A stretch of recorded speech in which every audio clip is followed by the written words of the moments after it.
ये युद्ध तुम मेरे लिए कर रहे हो अर्जुन, अपने लिए नहीं। ये युद्ध तुम सत्य के लिए, धर्म के लिए कर रहे हो, अपने लिए नहीं। ये है निष्काम कर्म योग, कि अपने आप को जिताने से कहीं बेहतर है सच्चाई को जिताना।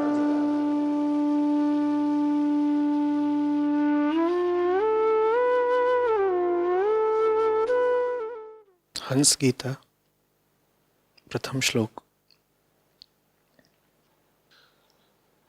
श्री कृष्ण कहते हैं, प्रिय उद्धव, सत्व, रज और तम ये तीनों बुद्धि प्रकृति के गुण हैं, आत्मा के नहीं। सत्व के द्वारा रज और तम इन दो गुणों पर विजय प्राप्त कर लेनी चाहिए। तदनंतर सत्वगुण की शांत वृत्ति के द्वारा उसकी दया आदि वृत्तियों को भी शांत कर देना चाहिए। तो पूछ रहे हैं कि क्या बुद्धि के एक ही तल के गुणों से उसी तल के दूसरे गुण बेहतर होते हैं? क्या एक ही तल के एक गुण की मदद से हम उसी तल के दूसरे गुण को शांत कर सकते हैं? नहीं, पता नहीं आप तल किस चीज को बोल रहे हैं। बुद्धि का जो गुण है वही बुद्धि का तल है। एक गुण एक तल, तो एक तल पर 5 गुण कहां से आ गए? एक गुण ही बुद्धि का एक तल है, बताने का तरीका है एक। तो एक है सतोगुणी बुद्धि, वो बुद्धि का उच्चतम तल है। रजोगुणी बुद्धि ये मध्यम तल है, और फिर तमोगुणी बुद्धि ये निचला तल है। तो एक तल पर एक गुण है ना। आपने प्रश्न पूछा है क्या एक ही तल के गुणों से उसी तल के दूसरे गुण बेहतर होते हैं? नहीं, ये प्रश्न ही बहुत अर्थ नहीं रखता। इस प्रश्न पर ही काम हो जाना चाहिए था पहले।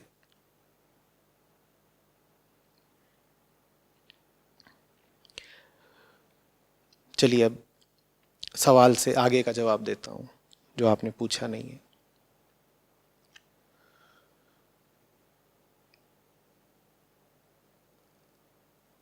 बुद्धि प्रकृति का ही एक तत्व है। मन, बुद्धि, स्मृति, चित्त, अहंकार, शरीर ये सब जो है प्राकृतिक है ना। जो कुछ भी प्राकृतिक है वो सदा इन्हीं 3 गुणों के संयोग से ही बना होता है, ठीक है ना। उसे संयोग भी कह सकते हैं, या आप कह सकते हैं कि वो इन 3 गुणों के आपसी वैषम्य से बना होता है। इन 3 गुणों की आपसी प्रतिक्रियाओं से बना होता है। वैषम्य से क्या मतलब? ये 3 गुण आपस में मेल तो रखते नहीं, तो ये जब भी इकट्ठे आते हैं तो इनमें आपस में विषमता हो जाती है। विषमता माने बेमेल हैं ये। तो जब ये बेमेल हैं तो ये आपस में प्रतिक्रिया करते हैं, समझ लीजिए लड़ाई झगड़ा करते हैं। और फिर आपस में किसी तरह का ये कोई अस्थाई संतुलन स्थापित करते हैं। जैसे 3 लोग लड़ रहे हो, अब 3 में से कभी एक भारी पड़ा, कभी दूसरा भारी, कभी तीसरा भारी। जिसको आप सतोगुणी बुद्धि या चित्त या मन या कुछ भी कहते भी हैं, वहाँ मतलब बस ये होता है कि सतोगुण भारी पड़ गया है, बाकी दोनों को उसने दबा दिया है, बाकी दोनों भी मौजूद तो हैं ही। जब तक आप प्रकृति के क्षेत्र में हैं गुण तो तीनों मौजूद रहेंगे। एक का आधिक्य हो सकता है,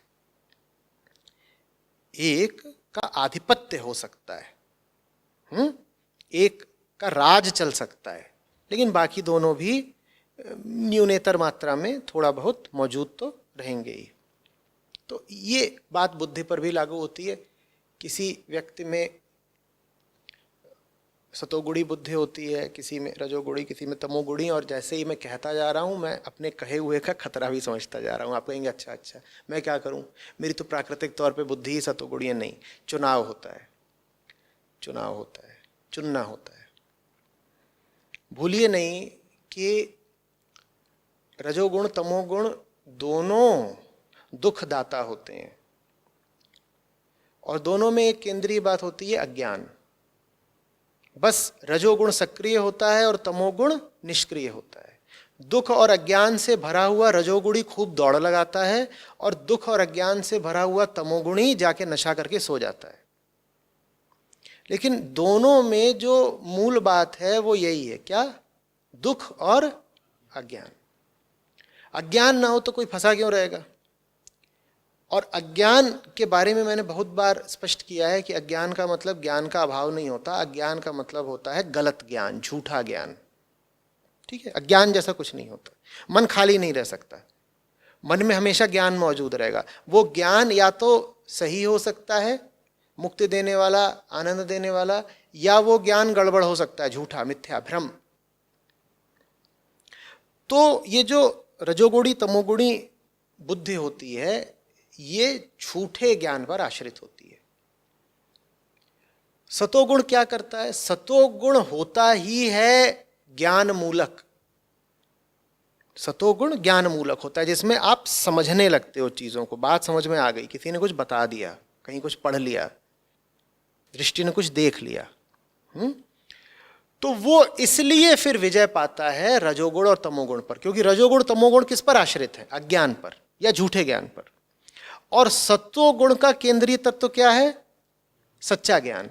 तो इसलिए सतोगुण इन दोनों को जीत लेता है। लेकिन सच्चे ज्ञान से अगर इतनी आसानी से जीता जा सकता है रजो तमो को, तो दुनिया में इतने कम लोग क्यों सतोगुणी दिखाई देते? वो इसलिए क्योंकि वो जो सच्चा ज्ञान है वो होता है खतरनाक और महंगा।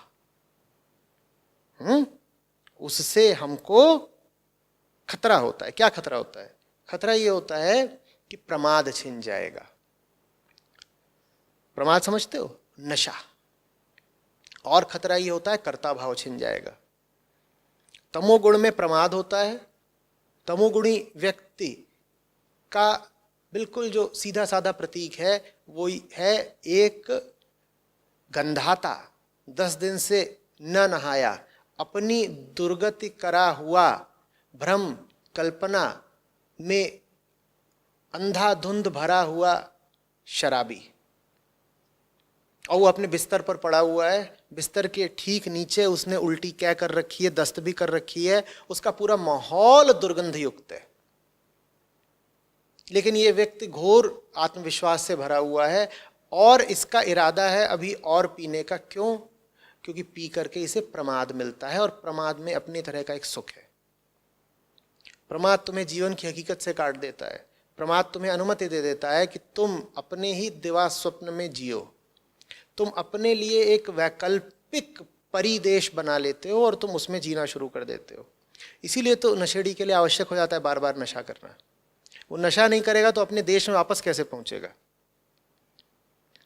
इसी तरीके से रजोगुण का जो आश्रयदाता है वो कर्ता भाव है। रजोगुणी को यही लग रहा होता है मैं इतना कुछ कर रहा हूं, मैं करके मानूंगा, मेरी इतनी उपलब्धियां हैं, ये हासिल किया है मैंने। सतोगुण इनको काटता तो है, लेकिन काटने के साथ साथ वो तुम्हारा प्रमाद भी काट देता है और तुम्हारे बड़प्पन, तुम्हारी अकड़, तुम्हारे कर्ता भाव को भी काट देता है। ये कीमत देनी पड़ती है ज्ञान की। इसीलिए कहा मैंने कि ज्ञान खतरनाक भी है और महंगा भी है। इसीलिए सतोगुणी लोग कम पाए जाते हैं। बात समझ में आ रही है? सतोगुण आकर के तुम्हारा जो मिथ्या भवन है उसे ढहा देगा। तुमने सपनों का जो प्रासाद खड़ा करा है, सतोगुण के सामने वो टिकता नहीं है। तो सतोगुण में बड़ी मुक्ति मिलती है। सतोगुण में आज़ादी मिलती है अपने पुराने नरक से। लेकिन सतोगुण में जो आज़ादी मिली होती है उसमें अभी भी एक परनिर्भरता होती है। वो परनिर्भरता किस पर होती है? ज्ञान पर। तो इसीलिए जो लोग पूर्ण मुक्ति के आकांक्षी थे उन्होंने कहा सतोगुण कितनी ऊंची बात है, कितनी ऊंची बात है। आहा, उन्होंने सतोगुण की शान में, सतोगुण के सौंदर्य को लेकर, सतोगुण की प्रशंसा में न जाने कितनी बातें कहीं। और उन सब बातों को कहने के बाद एक थोड़ी सी बात और जोड़ी कि देखो सतोगुण बहुत ऊंची बात है। लेकिन अगर तुम्हें अभी और चाहिए हो तो तुम सतोगुण का भी उल्लंघन कर जाना, तुम और आगे निकल जाना, तुम गुणातीत हो जाना।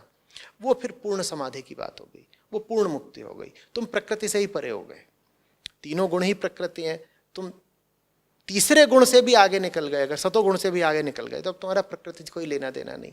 अब तुम मुक्त पुरुष हो गए, अब तुम शुद्ध चेतना मात्र हो गए। बात समझ में आ रही? लेकिन देखो वो बहुत दूर की कौड़ी है। ये बात कि मैं सतोगुण का भी उल्लंघन कर जाऊंगा, मैं ज्ञान का भी अतिक्रमण कर जाऊंगा, ये छोटे मुंह बड़ी बात है, शोभा नहीं देती। आप तो सतोगुणी होने का प्रयत्न करें, आप तो जीवन में सच्चे ज्ञान को लेकर के आए ताकि आपका झूठा ज्ञान खंडित हो। हम कोई भी अबोध अज्ञानी लोग नहीं हैं, हम सब में ज्ञान कूट कूट कर भरा हुआ है, हमारे अहंकार की सीमा नहीं है। हमें चाहिए कोई जो हमें हमारे खोखलेपन से, झूठेपन से परिचित कराए। हमारा हाल ऐसा है जैसे किसी ने गणित का सवाल उत्तर पुस्तिका के 5 पन्ने लगाकर हल किया हो और उसे पूरा भरोसा है कि उसने तो कर ही डाला, फतेह हो गई, सिकंदर हो गया वो। लेकिन भाई बात गणित की है, गणित में या तो कुछ सही होता है या गलत होता है। तुमने 5 पन्ने जरूर भर डाले लेकिन वो सब गलत है। ये हिंदी या अंग्रेजी साहित्य थोड़े ही है कि बहुत सारा लिखोगे तो कुछ नंबर तो पाई जाओगे। यहां मामला गणित जैसा है, तुमने जरूर 5 पन्ने का उत्तर दिया, जरूर तुमने रात भर अपनी बात बताई। मेरे साथ हुआ है ऐसा। लोग आते हैं, बैठते हैं, कहते हैं आचार्य जी बत्ती थोड़ी कम कर दीजिए, थोड़ा सा प्रकाश मंद कर दीजिए, तभी अपनी बात बोल पाऊंगा। मैं कहता हूँ चलो भैया मैं बैठ जाता हूँ, बोलो। अब वो 3 घंटे तक अपनी गाथा सुनाता है और मैं सुन रहा हूँ। उसके बाद बोलने के लिए मेरे पास 3 शब्द होते हैं। मैं कहता हूँ सब झूठ है। तुमने बहुत कुछ बोला पर उसका कुल जमा सार ये है कि जो कुछ बोला सब झूठ था। हाँ, तुमने जो बोला तुम्हें उसमें बड़ा अर्थ, बड़ा महत्व दिखाई देता है। तुम्हें लगता है मैंने बड़ी बात बोल दी, देखो मेरी जिंदगी का अहम मसला है, मेरे मन की गुप्त और केंद्रीय बात है, मैंने आचार्य जी के सामने उजागर कर दी, अब वो ज़रूर मेरे कहे को महत्व देंगे। मैंने इतने अपने मार्मिक हार्दिक अल्फाज और एहसास उनको बताए हैं, उनके पास मेरे जज्बात के लिए कुछ तो सम्मान होगा। नहीं, मेरे पास नहीं है, मैं तो बोलूँगा सब झूठ है। तो सतोगुण ऐसा ही होता है। तमो के पास नींद है, रजो के पास लंबी लंबी कहानियां। तमोगुण से बोलो कहानी सुना, उसने सुना ही नहीं, वो तुम्हें क्या सुनाएगा? वो तुम्हारी बात नहीं सुन रहा हो, तुम्हें क्या सुनाएगा? तुम उससे बोल रहे हो कहानी सुनाओ, धुत्त है। अच्छा, टुन्न है, कोई कहानी नहीं है, उसकी कहानी यही है। और वो उठेगा तो वो कहानी वहानी छोड़ो, दूर की बात है, वो सोडा मांगेगा। बोतल तो वो तकिए के नीचे रखता है, बोतल नहीं मांगेगा। सोडे की कमी हो गई, सोडा मांगे, सोडा कहाँ है? तो उसे कहानी भी नहीं सुनानी। वो आत्मविश्वास से इतना परिपूर्ण है कि वो बातचीत भी नहीं करेगा, उसे सब पता है। रजोगुणी के पास उपलब्धि की लंबी लंबी कहानियां होती हैं, जैसे किसी बिग टाइम अचीवर का लंबा सीवी होता है। तुमने देखा है? कोई 40-45 साल का हो गया हो, उसका सीवी देखना, 5, 7, 10 पन्ने का हो जाता है। कॉलेजी लड़कों को बड़ी दिक्कत आती है, 1 पन्ना भी कैसे भरें, उनके पास कुछ होता ही नहीं। कह रहे क्या दिखाएं? 10वीं में 52%, 12वीं में 42, खो खो खेलने गए थे उसमें भी फिसड्डी निकले थे। लिखे क्या? उनका आधा पन्ना नहीं भरता, फिर वो फॉन्ट साइज बढ़ाते हैं और मार्जिन बड़ी बड़ी करते हैं। कहते हैं देखो ये एस्थेटिक का बात है, सफाई होनी चाहिए ना, सफ़ेद सफ़ेद कागज़ कितना अच्छा लगता है, सुंदर, साफ, धवल, उज्ज्वल। तो ऐसे करके। और जो ये रजोगुणी टॉप अचीवर होता है 40 साल के, इनके आते हैं सीवी, ये 8 पन्ने का होगा, 8 पन्ने का सीवी होगा, उसका 16 पन्ने के रेफरेंसेस। तो रजोगुणी के पास कहानियां बड़ी बड़ी होती हैं, लंबी कहानियां। ज्ञान का काम है, तुमने लंबी कहानी सुनाई, उसने ध्वस्त कर दिया, बुरा लगता है, लेकिन आज़ादी मिलेगी, बहुत बड़ी आज़ादी है ये। शुरू में डरोगे, लेकिन इसी डर के पार आज़ादी है। तुम्हारी समस्याएं तुम्हारा अज्ञान नहीं है। ये बात मुझे बहुत पहले समझ में आ गई थी कि कोई ऐसा नहीं है जो नासमझ है। लोग नासमझ नहीं है,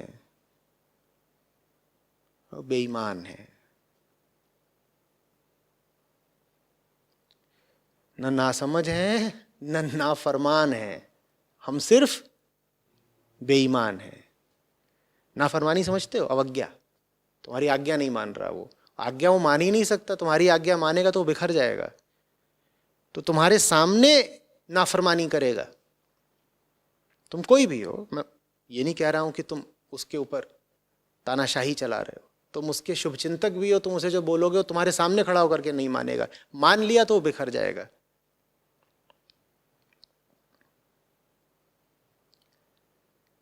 बात आ रही समझ में? समझ की जरूरत नहीं है, जज्बा चाहिए।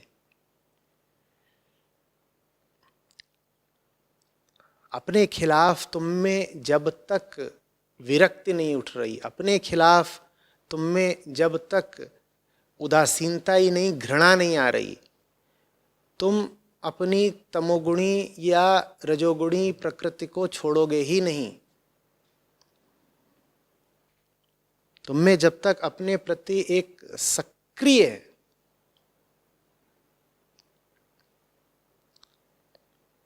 घृणा का भाव नहीं है, तब तक बात नहीं बनती। देखो, अध्यात्म छोटी मोटी तरक्की का नाम तो है नहीं कि बाल बढ़ गए थे बाल कटाए, या कि उच्चारण ठीक नहीं करते थे कुछ शब्दों का तो साफ उच्चारण सीख लिया, या कहीं जाके थोड़ी अपनी तनख्वाह बढ़वाए। ये तो अध्यात्म है नहीं। ना अध्यात्म उस तरीके की युक्तियों का और तरकीबों का नाम है कि गुस्सा ज्यादा आने पर क्या करें, तो 10 से 1 तक उल्टी गिनती गिन लो। थोड़ा सी तो तरक्की हुई ना। देखो, पहले गुस्सा ज़्यादा दिखाते थे, अब कम दिखाते हैं, आध्यात्मिक हो गए। ये सब अध्यात्म नहीं। अध्यात्म तो तुम्हारे केंद्र के पूरे बदलाव का नाम है। तुम्हें इंसान दूसरा हो जाना, इसीलिए अध्यात्म को महामृत्यु बोलते हैं। जो पहले बंदा था वो खत्म ही हो जाएगा, नया बंदा जन्म लेता है। और वो तब तक नहीं हो सकता जब तक तुम में जज्बा ना हो। तुम में उस पुराने के प्रति बड़ा जबरदस्त वैराग्य होना चाहिए। उस पुराने के लिए तुम्हारे पास लगभग नफरत होनी चाहिए, तभी तो उस पुराने को तुम त्याग पाओगे। नया तुम बनोगे कैसे अगर तुम्हें अपने पुराने स्वत्व में ही बड़ा गुरूर है और तुम्हें अपने पुराने स्वत्व में, अपनी पुरानी हस्ती में कितना गुरूर और कितना विश्वास है, उसका मैं तुमको एक पैमाना बताए देता हूं, जांच लेना। तुम कितना अपनी सुरक्षा करते हो, तुम बदलाव से कितना भागते हो, जो तुम्हें बदलना चाहता है उससे तुम कितना मुंह छुपाते हो। बस यही बता देगा कि तुम कितने ज्यादा जबरदस्त अहंकार और रजोतमो से भरे हुए हो।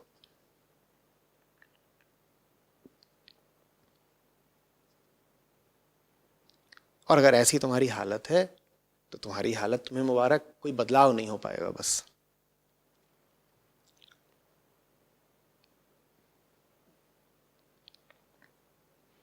मुक्ति कोई अनिवार्यता थोड़ी ही है कि जबरदस्ती तुम पर थोपी जाए। मुक्ति अगर अनिवार्यता ही होती तो अस्तित्व तुम्हें बंधन क्यों सौंपता? फिर तो मुक्ति अगर अनिवार्य है तो सब स्वतः ही मुक्त हो जाते। ये तो फिर अस्तित्व का नियम होता कि सबको मोक्ष मिलेगा। मुक्ति अनिवार्य नहीं होती। मुक्ति तो तुम्हारी गहरी लालसा का प्रतिफल होती है।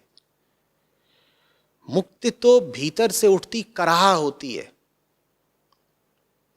मुक्ति उनके लिए है जो सो न पाए, जो अपने आप को देखें और अपने ही मुंह पे थप्पड़ मार लें, जो अपनी ही छाती पर घूंसे बरसाएं। मुक्ति उनके लिए है जो खुद को बड़ा सलोना और दुलारा समझते हो, जो खुद को ही सजाए जाते हो और आत्मविश्वास से भरपूर हो। वो करेंगे क्या मुक्ति का? तो अस्तित्व उनको जीने देता है। अस्तित्व उन पर कोई सजा वगैरह नहीं लगाता। वो कहता है जैसे तुम जी रहे हो वो खुद ही तुम्हारी सजा है, तुम्हें और हम क्या सजा दें। इसीलिए तुम पाते हो कि दुनिया की अधिकांश आबादी अपना जिए जा रही है। कोई ने बताने थोड़ी आता है, कोई आकाशवाणी थोड़ी होती है, कोई पेड़ उनसे थोड़ी बोलता है कि तुम गलत जी रहे हो, तुम दुख में जी रहे हो। न ही कोई देवाज्ञा जारी होती है कि इनको सजा मिले। उन्हें क्या सजा मिले, वो तो हैं ही सजा में, उनका दुख देखो। पर उन्होंने दुख के साथ समझौता कर लिया। अब तुमने कर लिया समझौता तो तुम्हारी मर्जी, तुम्हें कोई जबरदस्ती थोड़ी आनंद देने आएगा। जैसे जीना चाहो जियो और ऐसे ही जीते जीते मर जाओ, पूरी आजादी है तुमको। आ रही बात समझ में? समझ के भी क्या होगा। समझ नहीं, जज्बा चाहिए, नफरत चाहिए, जो अपनी सुरक्षा करने में लगाओ कि नहीं मैं तो सही हूं, बस वो तो हालात ने मुझे धोखा दे रखा है, ऐसे को तो बस शू